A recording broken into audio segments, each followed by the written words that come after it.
basically in the second chapter is Krishna assumes some questions from Arjuna. What if Arjuna asks about the Atma? I am worried, Krishna, that the Atma of Bhishma and Drona are going to be destroyed. That is why I am crying. Or second question, Arjuna says, I don't care about, I don't even know what that Atma is. I don't care about the Atma. I am only worried that the body of Bhishma and Drona will go away. They will be killed. I cannot see this body, which is the Anatma. So that is the second question Krishna assumes. So he is going to answer Arjuna's question. This is 12 to 25. The second question, if Arjuna is worried about the Anatma of Bhishma and Drona, he is going to answer it in 14 and 15. So just from 12 to 25, only two of the shlokas are apart from, not talking about the Atma. And then if Arjuna says in the very end, neither do I care about the Atma nor the Anatma. I am just concerned about the daily functioning. Is it right or wrong for me to kill Bhishma or Drona? Third question. That also Krishna is going to answer in this very chapter. So these slokas 12 to 25 are very important. They are the foundation of the Gita. If you understand 12 to 25, then you can close the Bhagavad Gita book and relax, because it is the core and it is heart of Gita. 12th shloka, only thing we need to know is that individual self is equal to Atma plus Anatma. That is, I am Atma and Anatma. The other person is also Atma and Anatma. All of us in this world are made up of Atma and Anatma. Anatma is Stula, Sukshma and Karana Sharira that we saw. Natve vaham jatu nasam न त्वं नेमे जनाधिपाः न चैव न भविष्यामः सर्वे vayamata param. In all the shlokas from 12 to 25, there will be one word to describe the shloka. I will tell in the very end of all the shlokas what that one word is. Natve vaham. Natve vaham is made of four words. Na, tu, eva and aham. Na means never. Tu means but, eva means certainly, aham is I. So we can ignore that but and certainly, and we can just take never I. Na aham, jatu nasam. Jatu means at any time, na asam. Nasam is na asam. That means na is did not, asam is exist. So he's saying the first line, never at any time did I not exist. Then he says, na tvam, nor you, na ime janadipaha. Na again nor, ime, all these janadipaha, kings. Instead of saying everybody, he specifically for our dull minds, he says you, me, all these kings standing in the battlefield, all of us, there was never a time when we did not exist. Then na chaiva bhavishyamaha. Na, so it is na cha eva na bhavishyamaha. So na is never, cha is also, eva is certainly, na again is not, and bhavishyamaha is shall exist. So we can ignore the also and certainly and just say never shall not exist. He is saying all these people, never was a time when they did not exist. Never will be a time when we will not exist also. Sarve vayam, all of us, atah param. Atah param means hereafter. So what is the general translation of this? Never there was a time when I did not exist, nor you, nor all these kings, nor in the future also shall any of us cease to be. So why is he using here never did not exist? He is using a double negative. Usually you will use a double negative if you want to emphasize something. So if I say to you, bring the book when you come tomorrow. But if I say don't come without bringing the book tomorrow, that means it puts emphasis on that bring the book. So that is why he is using a double negative. And then what does he say here? Nobody doubts whether they are existing at the present. That's why he is focusing on the past and in the future. So in the Atma column, that word for the shloka is Atma Nityaha. In the Anatma column, therefore you should put Anatma is equal to Anityaha. Nityaha, always existing. Always existing means past, present and future. Anitya means it exists only at certain time. It doesn't exist in all the three times. So there are some properties to describe this further. Anitya, whatever is anitya, whatever is very temporary, has some properties. Like for example, you take a pot. Pot is made out of clay, and the potter makes the pot at 6 a.m. Okay, the 6 a.m. the pot was created. At 3 p.m. the pot is broken. So the pot existed for a short period of time from 6 a.m. to 3 p.m. So that you call existence of the pot. Before that, what do you call non-existence of the pot?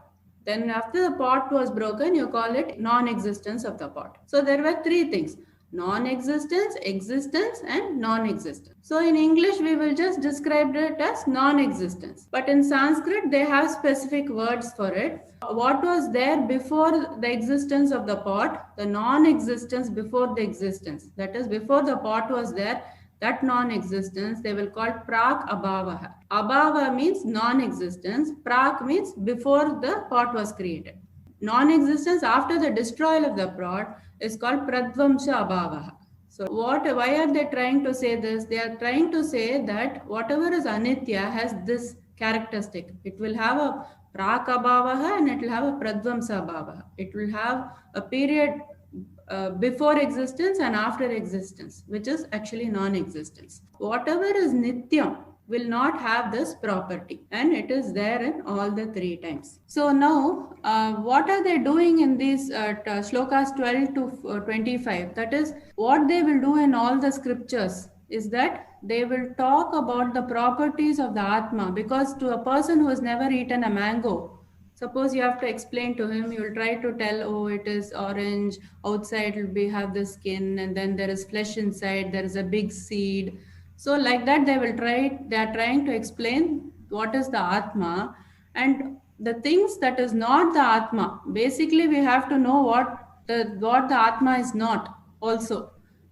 So the two things are happening. So that's why we are talking about the Atma and the Anatma. Both we have to talk, so that for us to get the clear idea about the Atma. Next shloka. Dehinosmin yatha dehe kaumaram yauvanam jara tatha dehantara praptihi dhirastatra namuhyati. Dehinah. So we saw that deha means body, dehi means embodied. How will we describe, if we have to describe, I have a body, inside is my consciousness. But dehi means embodied. They will talk about consciousness having a body. Instead of inside the body, there is consciousness. So complete shift in the perspective. Dehi naha means of the embodied. Okay, of the embodied, asmin, in this, yata, as, in this way, dehe is a body. The embodied, as it, we have to assume the word passes in this body, as what? How is the body? Kaumaram. So the body has boyhood, yauvanam, youth, jara, old age. So it passes through the body, which has all the three stages: boyhood, youth and old age. Tata. Wherever there is yata, there will be a tata. So tata. Similarly, dehantara praptihi. Dehantara means end of the body. Praptihi is actually achievement, here death. So when there is the end of the body, there is death. Dhiraha. Dhiraha means the person actually who is very firm or very strong. But here they have taken the word of dhiman. Dhiman. That means a person who is a viveki, who has the knowledge, one who is enlightened. Dhiraha, viveki, tatra, thereupon, never, muhyati. He is never deluded. So the embodied soul passes in this body from boyhood to youth to old age. The soul similarly passes to another body at death. A viveki is not bewildered by such change. So what are they trying to say is that the one word to describe is Atma Nirvikaraha. Is the Atma column is Nirvikaraha. It doesn't undergo any change. Vikaram means change. Nirvikaram means doesn't undergo any change. Then in the Anatma column, what you should write? Savikaraha. That means it undergoes change. So the first line, what is it talking about? It is talking about the Stula Sharira. So the Stula Sharira passes, like it goes from childhood, then youth, adulthood, old age. All these things are happening to the Stula Sharira. Sukshma Sharira also doesn't change. It is stable there, and Atma also. So only the Stula Sharira is experiencing change. In the second sentence, what happens at death? The Sukshma Sharira is transmigrating. So that is changing. But the Atma remains. Atma no change, stable. So this is going from one body to another, from one loka to another, again birth, again death, same story again and again is for the Sukshma Sharira and the Karana Sharira, which is a seed of this Stula and Sukshma Sharira. So only that is undergoing the change, and the person who knows this, he doesn't get bewildered by this. So he is the Viveki. So that is what this shloka is. Very, very important shloka. So shloka is Matra Sparshastu Kaunteya Shitoshna Sukha Dukkhada Agamapayino Nityaha Tan Stitikshasva Bharata. Matra sparshaha. Matra sparshaha means sensory perception. So whatever from this external world I am taking as inputs. Tu Kaunteya. Tu is only. Kaunteya is son of Kunti. Son of Kunti, Arjuna. Shitoshna Sukha Dukkhada. Da means giving. Sukha and Dukkha. We know that Sukha is happiness and Dukkha is pain. So what is this Sukha and Dukkha like? Shitoshna. Shita, cold or winter. Ushna, it is heat or summer. So this happiness and sorrow are like winter and summer, like heat and cold. What does that mean? He goes on to say, Agama Payino Nityaha is like two words. It is Agama and Apayinaha. So Agama means appearing, they come. Apayinaha means disappearing, they go. So they are coming and going. There are two. In Bhagavad Gita, they will always talk about Dvandam, the pair of opposites. Light, darkness, heat, cold, happiness, sorrow. So all are pair of opposites. Anityaha, non-permanent. These are all non-permanent. Then he gives the solution in the last sentence. So tan titikshasva. Tan is all of them, and titikshasva comes from titiksha. What is that? Tolerance, forbearance, patience. So three words. So he said, try to tolerate them. Bharata, descendant of Bharata. So what is the solution he is saying? For Anatma, just tolerate. That's all. No other solution. Just tolerate. So first of all, you must analyze. Can this problem be solved? Vedanta doesn't say that don't attempt to solve the problem. Okay, never they say that it is all destiny based. Never ever. You have your free will. So exercise it. So first analyze and attempt to solve the problem.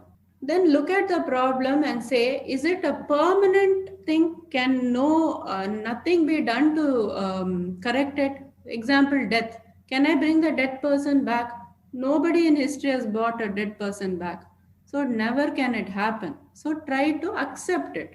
So that is the word. Four concepts actually they are talking here. Attempt, then accept. Accept things which are inevitable, like death.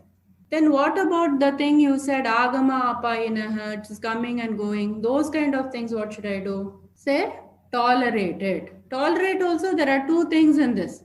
Sorrow, tolerate it. Will you say, I'm feeling so happy, somehow I'm tolerating this happiness. We will never use the word tolerate for happiness. It just doesn't go together. And sorrow, what we should think to solve that sorrow. Tolerate means what? To tell your mind, Agama apainaha. It will appear and it will disappear. So my pain is reduced. I will think, oh, tomorrow it will go away, or it will go away in 1 month, or it will go away in 1 year. In happiness, what am I not doing? Again, I have to say agama apainaha. Because if I am on top of the world today, I may be at the bottom of the world tomorrow. So God forbid, it should not happen. But it could happen. So that preparation is not there when I'm experiencing the happiness. That is the most important preparation for the cycle, for the sorrow that might come to me tomorrow. That preparation is not there, then I go down and I think, oh, I am experiencing sorrow. But if you are prepared, when you had this happiness itself, when you are happy, you are prosperous, you have everything, that time if you read the scriptures, it gives you a lot of more preparation time than when you read it when you are in total in the bottom of the pit. That is why the time has to be used to study the scriptures when you are in a good frame of mind. So you prepare when you have these good conditions. In the bad condition, you are able to tolerate it. So both the times you will say agama apainaha. So four concepts being taught here is the attempt, always attempt. That is, we have to do our own doing is very important in solving anything. Accept the problems that are inevitable. And for the problems that are temporary, are the pair of opposites, tolerate. Again, two types will be there, the sorrow type and the happiness type of problems, the good and the bad. When the bad comes, tell yourself it will disappear because it is only a cycle. When the happiness comes, same thing. It is only a cycle, so prepare. Next sloka, continuation, Anatma. Yam hi na vyatayantyete purusham purusharshabha समदुःखसुखं धीरं सोमृतत्वाय कल्पते. So yam, one to whom he certainly, na never, vyatayanti, are not distressing or not disturbing. One to whom, ete, all these. Ete is all these things in the external world that is disturbing us. Purusham, to that person, Purusharshaba. Purusharshaba is referring to Arjuna, which is loosely translated as O best among men. But basically, Rishabha means bull, so he is as strong as a bull. Samadukha Sukham Dhiram. When you talk about Dvandam, the pair of opposites, Samatvam or Sama. Sama means unaltered, one who is not moved or shaken, who has got equanimity. Dukkha, distress, and Sukha, which is happiness. So he is not disturbed in both the states. He is the same. He is equanimous. Dhiram. Dhiram is again the one who has got the Vivekam. For that person, what is given to him? Sa, he, Amritatvaya Kalpate. Kalpate is considered eligible. Amritatvaya means for liberation. Not only is he functioning efficiently in this world, in this transactional world, because why he is not going and sobbing in a corner when something has happened, nor is he jumping with joy and not doing his duties. Some people can get very happy and not do the things they're supposed to do. Now, and some people could be totally depressed and shut themselves in a room and something goes bad. So you should always try to be sama in sukha and dukkha, and happy, most important in sukha, because that's when we lose our foothold.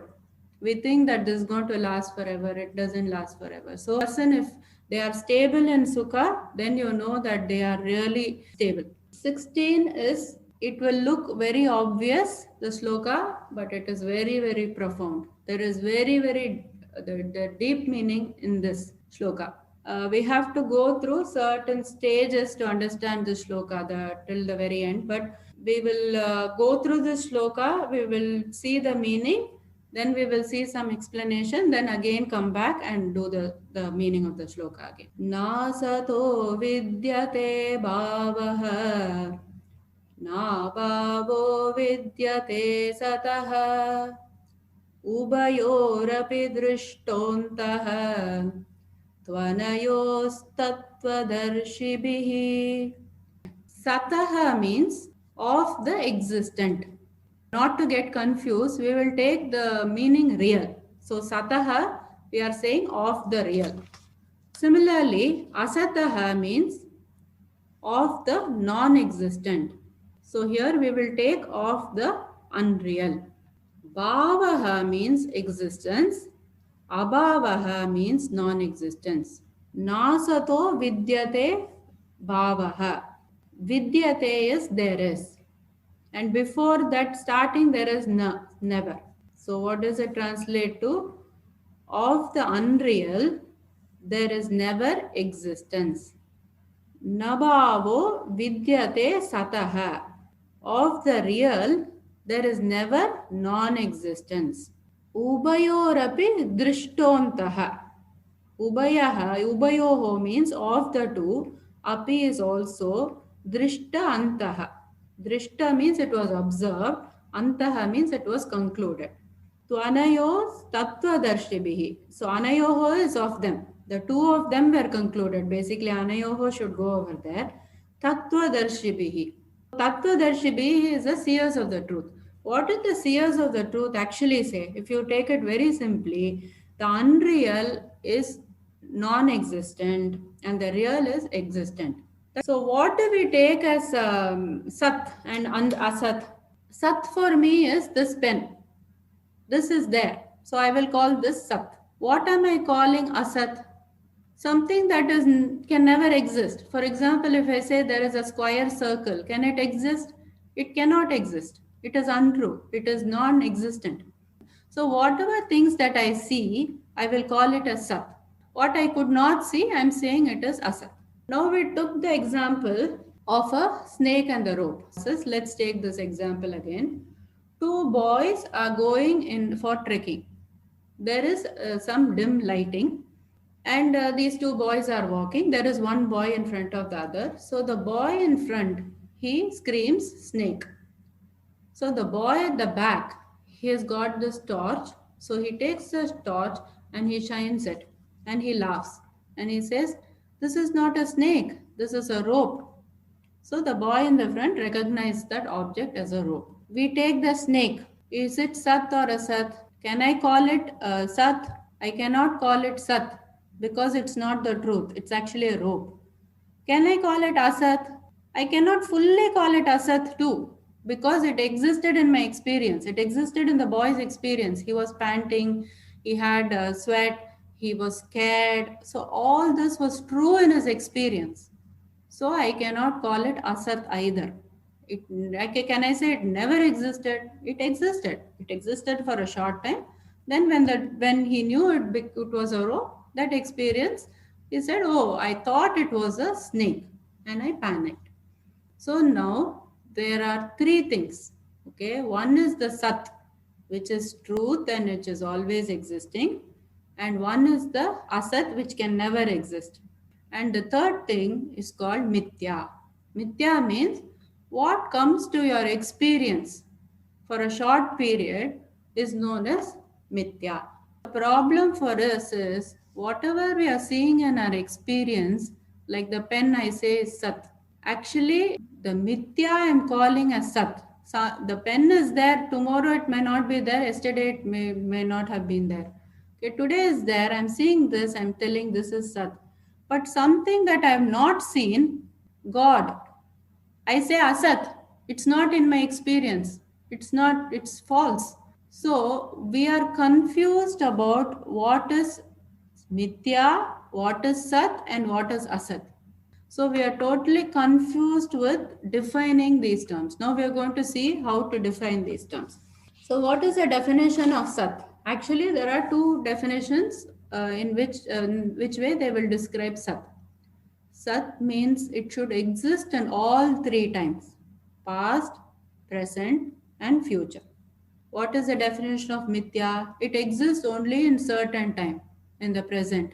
Past also it may not exist, in the future also it may not exist. So that is the difference between Sat and Mithya. Asat we don't need, it never exists. Sometimes the word will be used interchangeably, Mithya and Asat, But wherever there is asat, assume it we are talking about mithya. One more thing also differentiates. Sat is an independent existence and mithya is a borrowed existence. Okay, what do we mean by borrowed existence? That is, borrowed existence means it is not intrinsic. What do we mean by that? For suppose we have fire. The intrinsic property of the fire is heat.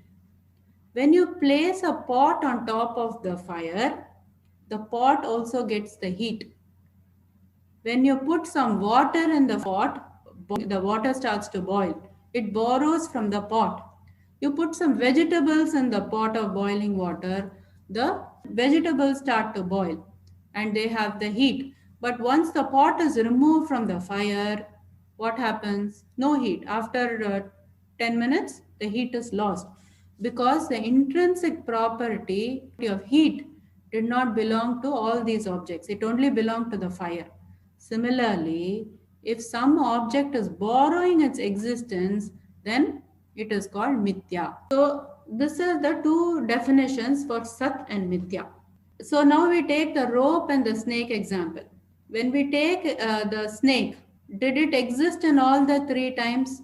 No, it existed only when he saw the rope as a snake, and then when the light was shown in it, it disappeared. The snake totally disappeared. So then it becomes mithya. Also because the snake's existence dependent on the rope. If he didn't, there was no rope, he would have never seen the snake. He could have never shouted snake if the rope didn't exist. He mistook that rope to be the snake. The snake becomes mithya. The rope, however, it existed all the three times. When these people started walking on the road itself, that rope was lying there. So it was there in the past, and it was there also when he saw it as a snake. Rope was there, he didn't see it. And then when the light was shown, when the boy could see it as a rope itself, then also the rope was there. So that existence didn't change. So we will call the rope as sat. Similarly, one more example, what we will take is the pot and the clay. So these are two examples. Vedanta always they will use these two. You have the pot which is made out of clay. So when you take the pot did not exist. We saw prakabhava, pradvamsa bhava. It is made in certain time, it is destroyed. So it exists only for a certain amount of time. And the pot dependent on the clay. The pot is made out of clay, whereas the clay exists in all the three times. The pot itself is made out of clay. So the basis of the pot is clay. And also, it doesn't care if it is a pot or it is a plate or whatever. The clay does not care. So it is independent existence. So these are the two terms that we will use to differentiate between asat, sat and mithya. Asat basically doesn't exist, mithya and sat. Now go to the atma and anatma. Atma, what happens? Does it exist in all the three states? We don't know if we existed before birth or after. We only know this. But when we did the Avasthatrayam, we said that there are three states. There is a waking state, dream state, and then there is a deep sleep state. In that, we could see that the Atma was present in all the three states. The body was absent, the mind was also absent. What is the Sat and Asat? The Sat component is the Atma, Mithya component is the Anatma, because it did not exist in all the three times. Body was absent. Body was absent in two states. In the deep sleep state, the body was absent. In the dream state, the body was absent. The mind was absent in the deep sleep state. So because they didn't exist in the three times, that qualification is gone. Anatma becomes mithya. Similarly, the independent entity is the Atma. The Atma is the Sat and the Anatma is mithya. It just borrows its existence from the Atma. So the conclusion of it is what? There is an independent reality, which we call the Brahman, and that exists at all times. That means it is a Sat. And there is a dependent reality, which we call as the Jiva, ourselves, or the world also included. And that is depending on this independent reality. and we are calling it Mithya. So now the other question will come is, can Sat and Asat coexist? Asat and Sat cannot coexist. The light and darkness cannot be in the same place. Truth and untruth cannot be in the same place. But Sat and Mithya can coexist. So that is what we are seeing in our daily lives, and we are getting totally confused. That is what is ignorance. And that is why we need to know where we are going wrong. Now we are going to substitute in the shloka Asataha with Maya and Sataha with the eternal. So now we will see if it makes sense. First line will read as, of Maya, made out of Maya, there is never existence. Na bhavaha.